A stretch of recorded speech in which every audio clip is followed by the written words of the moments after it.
तिळाचे लाडू बनवायचे आहेत, तेही एकदम गोल, गरगरीत, खुसखुशीत आणि हाताला चटके न लागता काही सेकंदात वळून कसे बनवायचे त्याची रेसिपी मी सांगणार आहे. तर हे लाडू बनवण्यासाठी आपण गुळाच्या पाकामध्ये एक असं साहित्य घालणार आहोत, ज्यामुळे आपले हे लाडू एकदम खुसखुशीत होतात आणि काही सेकंदामध्ये तुम्ही लाडू वळू शकता. बघू शकता एकदम मस्त गोल गरगरीत लाडू होतात. तर ही ट्रिक नक्की वापरा आणि लाडू बनवून बघा आणि मला कमेंट्समध्ये जरूर सांगा तुम्हाला ही रेसिपी कशी वाटली. तर लाडू बघू शकता किती खुसखुशीत झालेले आहेत. तर योग्य प्रमाणाचं आपण इथे बघणार आहोत. तर इथे बघा मी घेतलेले आहे सफेद तीळ. हे अनपॉलिश सफेद तीळ आहे. तुम्हाला पॉलिश आवडत असेल तर घेऊ शकता, पण हे पौष्टिकही असतात, त्यामुळे मी बिना पॉलिशचे तीळ घेतलेले आहेत, गावरान तीळ. तर इथे पाव किलो वजनी म्हणाल तर, आणि एका त्याच मापाने आपण घेतलेलं आहे इथे गूळ. तर गूळ ही मी पाव किलो चिरून घेतलेले आहे. दोन्ही वाट्या सेम प्रमाणात तुम्हाला घ्यायचे आहे. 2 वाट्या, 1 वाटी तीळ तर 1 वाटी गूळ घ्यायचे आणि बारीक चिरून घ्यायचे आणि असा पिवळाच गूळ घ्यायचा आहे. त्यानंतर इथे 50 ग्रॅम घेतलेले आहे शेंगदाणे. शेंगदाण्यामुळे लाडू खूप छान लागतात. त्यानंतर इथे मी घेतलेली थोडीशी वेलची पावडर. वेलची पावडर थोडी मिक्सरमध्ये मी साखरेबरोबर बारीक वाटून अशी पावडर करून ठेवते, म्हणजे आपल्याला आयत्या वेळी पटकन वापरता येते. आता साहित्य मी तुम्हाला सांगितलेलं आहे, त्यापैकी आधी आपल्याला शेंगदाणे आणि तीळ भाजून घ्यायचे आहे. तर तीळ आणि शेंगदाणे भाजण्यासाठी एक तर तुम्ही नॉनस्टिक पॅन घ्या किंवा कढई हेवी, म्हणजे जाड बुडाची कढई घ्या, ज्यामुळे आपल्याला जो पाक आपण बनवणार तो खाली चिकटणार नाही. यासाठी आपण नॉनस्टिक किंवा जाड बुडाची कढई घेणार आहोत. तर सर्वप्रथम आधी आपण काय करायचं, शेंगदाणे भाजून घेऊया आणि मध्यम गॅसवरती ही शेंगदाणे भाजायचे. म्हणजे काय होतं, शेंगदाणे आतपर्यंत चांगला भाजला जातो, चांगला कुरकुरीत होतो, त्यामुळे आपले लाडूही छान लागतात खाताना. आता मध्यम गॅसवरती आपण सतत त्याला मिक्स करत असं हलवत भाजून घ्यायचे आहेत, म्हणजे शेंगदाणे एक समान भाजले जातात. तर बघू शकता हलका हलका डाग आलेला आहे. आपल्याला जास्त याला लालसर करायचं नाही आहे. तर बघू शकता हलके हलके डाग आलेले आहेत. इतपतच आपल्याला शेंगदाणे भाजायचे आहेत. तर शेंगदाणे आपण एखादा शेंगदाणा हातामध्ये उचलून बघायचा, तर साल पटकन निघाला म्हणजे आपला शेंगदाणा भाजून झालेला आहे. तर शेंगदाणे आपण आता एका प्लेटमध्ये काढून घेतलेले आहेत. त्यानंतर आता तीळ भाजायचे. तर तीळ भाजताना लक्षात ठेवा, एकदम मंद गॅसवरती आपल्याला तीळ भाजायचे आहेत आणि तीळ सतत मिक्स करत राहायचं आहे, म्हणजे ते एक समान भाजले जातात. आणि आता तीळ भाजले गेले की नाही हे ओळखण्याची एक पद्धत आहे, जी मी तुम्हाला पुढे सांगते. कमीत कमी 4 ते 5 मिनटं तरी तुम्हाला एकदम मंद गॅसवरती तीळ भाजायचे आहेत. नाहीतर काय होतं, तीळ मग ते खाताना कच्चे लागतात आणि जर जास्तही भाजले गेले ना, तर मग लाडू खाताना कडवट लागतो. त्यामुळे तीळ भाजले गेले हे आहेत हे ओळखण्याची मी पद्धत तुम्हाला सांगणार आहे. तर बघू शकता तीळ आता आपलं थोडासा कलर हलकासा चेंज झालेला आहे, जास्त नाही. इतपत आपल्याला ही तीळ भाजायचे असतात आणि सतत मिक्स करत राहिल्यामुळे काय होतं, एकसमान भाजले जातात आणि गूळ असं कुरकुरीतपणाही येतो. तर तीळ बघू शकता एकदम छान असे फुलतात भाजल्यानंतर. आणि एखादा तीळ हातात घेऊन बघायचा, पटकन तुटला की आपला हे तीळ जे आहेत पटकन व्यवस्थित भाजले गेलेले आहेत असं समजायचं. आता हे तीळ मी काढून घेते. आता तीळ आपण एका साईडला थोडं हलकं थंड होईपर्यंत आपण ही शेंगदाण्याची सालं कशी काढायची ते बघणार आहोत. तर एखादा कॉटनचा कपडा घ्यायचा, त्यावरती हे शेंगदाणे घालून घ्यायचे आणि हाताने व्यवस्थित याला चुरून घ्यायचे. असं मस्त घासून घासून घ्यायचं, म्हणजे काय होतं, सालं पटकन निघाली जातात.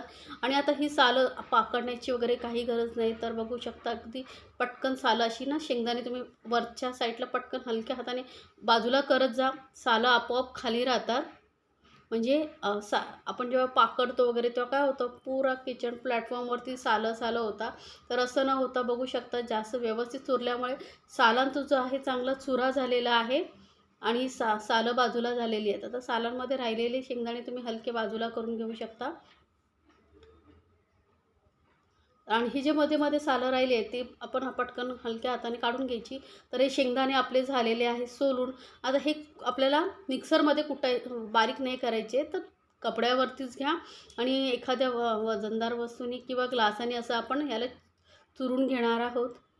म्हणजे फक्त आपल्याला हलके हलके तुकडे करून घ्यायचे आहेत, पावडर करायची नाही आहे. तर मी इथे ग्लास वापरलेला आहे. ग्लासाने असं थोडंसं चिपसून घेतलं का ना, त्याचे मध्यम असे 1-2 तुकडे होतात, जास्त आपल्याला भुगा करायचा नसतो. त्यामुळे काय होतं, आता इथे तुम्हाला शेंगदाणे वापरायचे नसतील तर तुम्ही रेडीमेडची फुटाणा डाळ येते तीही वापरू शकता. तर बघू शकता असे शेंगदाणे आपले मध्यम असे वाटले गेलेले आहेत, बारीक चुरा झालेला आहे, काही मध्यम असे राहिलेले आहेत. असेच आपल्याला शेंगदाणे हवे. आता 1 चमचा मी तूप घेतलेला आहे. पॅनमध्ये तूप चांगलं घ्यायचं. 1 चमचा बस होतं, जास्त तुपाचा वापर करायचा नाही. तुपामुळे काय होतं, आपल्या लाडवाला ना छान असे चकाकी येते. आता इथे गूळ घेतलेला आहे. गूळ आपल्याला सतत मिक्स करत आपल्याला हा वितळवून घ्यायचा. यामध्ये पाण्याचा वगैरे अजिबात वापर करायचा नाही. पाणी घातल्यामुळे काय होतं, लाडू लवकर खराब होण्याची शक्यता असते. तर पाक करण्याची मी तुम्हाला आणि पाक झाला की नाही हे ओळखण्याची ट्रिक मी तुम्हाला पुढे सांगणारच आहे. तर मध्यम एकदम गॅस एकदम लोवरती ठेवायचा आणि आपल्याला हा गूळ वितळवून घ्यायचा आहे. सतत मिक्स करत राहिलात का गूळ आपला आपोआप वितळतो. आणि असा हा पिवळसरच गूळ घ्यायचा. ऑरेंज कलरचा गूळ येतो ना, ते घेऊ नका. त्याच्यामध्ये केमिकल असतं, त्यामुळे ते खाण्यासाठीही योग्य नाही आहे. असा ऑर्गॅनिक किंवा असा थोडा चॉकलेटी कलरचा गूळ येतो बघा, तोही तुम्ही वापरू शकता. तर मी इथे थोडा लाडवाला कलर चांगला येण्यासाठी म्हणून हा पिवळा कलर घेतलेला आहे. हाही ऑर्गॅनिकच आहे, त्यामुळे मी याचा वापर केलेला आहे. तर गूळ बघू शकता आपला आता व्यवस्थित वितळला गेलेला आहे. थोडा हलका मध्ये गुठळ्या राहिलेल्या आहेत, त्या आपण सतत मिक्स करत राहिलं की ते आपोआप वितळल्या जातात. आता आपण ह्या ओळखण्याची ना एक पद्धत असते. तर आधी काय करायचं, कमीत कमी 2 मिनटं तरी तुम्ही गूळ वितळल्यानंतर त्याला चांगलं शिजू द्या. मग मिक्स करत म्हणजे मिक्स करत राहिलात की काय होतं, व्यवस्थित जो फेटतो ना तेव्हा तो हलका होतो गुळाचा पाक आणि आपले लाडूही चांगले खुसखुशीत होतात. तर इथे बघू शकता छान असं बबल्स येत आहेत. पूर्णपणे गूळ वितळला गेलेला आहे. अजिबात तर खालून असं लागलेलं वगैरे नाही. त्यामुळे सतत मिक्स करत राहायचं. असं छान असा फेस आला पाहिजे पाकाला. तर आता आपण चा पाक तयार झाला की नाही तो चेक करूया. तर एखाद्या प्लेटमध्ये पाणी घ्या. पाणी आधीच साईडला करून ठेवा, घेऊन ठेवा. म्हणजे काय होतं, जास्त पाक जर तुमचा शिजला गेला तरी लाडू कडक होऊ शकतात. तर आता ह्यामधलं थोडासा पाक घ्यायचा आहे. थोडासा घेतलेला आहे. एकत्र करून बघायचं आहे. तर हा ना थोडासा रबरासारखं बघू शकता, रबरासारखं होतं आहे. घट्ट गोळासा होत नाही आहे. म्हणजे आपला अजून पाक तयार झालेला नाही आहे. चिवट लागतो हाताला. तर थोडा वेळ अजून 1 मिनिटभर अजून आपण मध्यम गॅसवरती याला अजून शिजवून घेणार आहोत. 1 मिनिटांनी तुम्ही पाक चेक करत राहा, म्हणजे तुमचा पाक परफेक्ट होईल. जास्त वेळमध्ये गॅप देऊ नका. तर पाकाचा बघू शकता हलका कलर थोडासा गडद झालेला आहे. आता परत आपण चेक करूया. गोळा करून बघायचा. तर हाताला आता हा परफेक्ट असा लागतो आणि मी प्लेटमध्ये टाकल्यानंतर टणक असा आवाज आलेला आहे. तर गॅस मी आता बंद करते. पॅन गरम असल्यामुळे तो फेस येतच राहणार. तर यामध्ये घालते वेलची पावडर थोडीशी आणि आपण इथे फक्त 2 पिंच घालणार आहोत बेकिंग सोडा. बेकिंग सोड्यामुळे काय होतं, आपले जे लाडू आहेत ना मस्त खुसखुशीत होतात. हलवाई वगैरे बाहेर जे लाडू मिळतात ना, तेही बेकिंग सोडाच वापरला जातो आणि मस्त खुसखुशीत असे आपले लाडू तयार होतील. फक्त 2 पिंच एवढाच घालायचा आहे, जास्त नाही. आणि बघू शकता किती छान फेस आलेला आहे मस्त. आणि गॅस बंद केल्यानंतरच यामध्ये बेकिंग सोडा घालायचा आहे, लक्षात ठेवा. तर बेकिंग सोडा घातल्यानंतर लगेचच आपण यामध्ये आता हे शेंगदाण्याचं कूट आणि तीळ घालून घेणार आहोत आणि पटापट आपल्याला मिक्स करायचे आहेत. आता व्यवस्थित आपल्याला पॅन जे आहे आपल्याला गॅसवरतीच ठेवायचं आहे, कारण पॅन ही गरम असतं आणि गॅसची शेगडीही गरम असते. त्यामुळे त्याला हीट मिळत राहते आणि आपलं जे मिश्रण आहे लाडवाचं ते गरम राहतं, म्हणजे आपल्याला लाडू वळायला सोपं पडतं. जर ते थंड झालं तर मग परत गरम करा. त्यापेक्षा त्याला गॅसवरतीच राहू द्या आणि तुम्ही पटापट लाडू वळू शकता.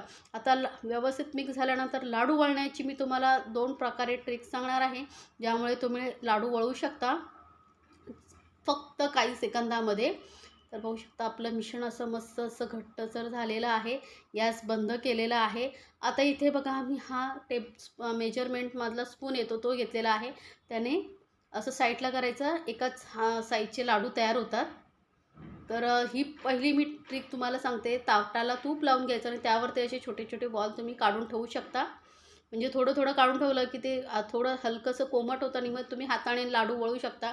किंवा दुसरी ट्रिक मी ह्या पद्धतीने तुम्हाला दाखवते आहे लाडू वळण्याची. तर स्पूनमध्येच मिश्रण घ्यायचं, हाताने गोल गोल फिरवायचं, काही सेकंद पण लागत नाही लाडू तयार व्हायला. बघू शकता, हलकंसं त्याला दाबून घ्यायचं आणि गोल हाताने फिरवत जायचे बस. बघू शकता किती झटपट लाडू तयार होतात आणि अजिबात हाताला चटका लागत नाही. हाताला थोडंसं हलकंसं तूप लावून घ्यायचं, पटापट तुम्ही लाडू बनवू शकता. कोणाच्याही मदतीची गरज नाही आहे, एक सेकंदही लागत नाही लाडू वळायला. अगदी गोल गरगरीत मस्त एकाच साईजचे लाडू तुमचे तयार होतील. तर ही ट्रिक तुम्हाला कशी वाटली मला कमेंट्समध्ये जरूर सांगा.